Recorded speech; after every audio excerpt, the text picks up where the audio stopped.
Almost everybody loves trains, but what many people don't think about is what goes on below the ground beneath trains, or railroad foundations. The idea of track transport has been around for thousands of years, but the incorporation of a high-pressure steam engine onto a railcar to create a locomotive is what allowed the train bonanza to begin. By 1829, the Stephenson brothers solidified a design in Newcastle, England that would be the inspiration for the rest of the world. The United States followed England's lead, starting the U.S. Army Corps of Engineers, who set up the guidelines and trained engineers as the railroads exploded across the country. But even though railroad use has died down since its heyday in the late 19th century, rail is still important for shipping goods and freight today. A railroad track system consists of two main parts: the superstructure and substructure.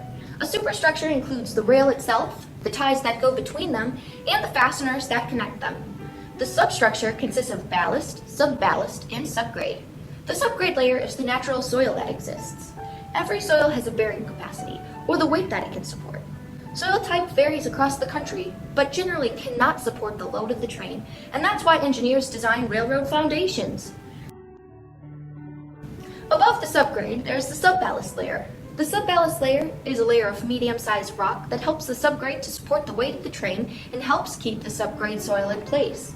The ballast is the top layer of the substructure, the only part we can see from above the ground. It is usually made of large rock to be strong enough to help support and distribute the load of the rail ties so that they don't sink. If the railroad ties are a foot, then the ballast is like a pair of snowshoes to help distribute the load. And if the ballast is like a pair of snowshoes, then the subballast is like a bed of nails to further distribute the load into the subgrade and to help completely support the railway system. One of the major ways a railway degrades is by the ballast breaking down, which occurs by repeated loading of trains going by.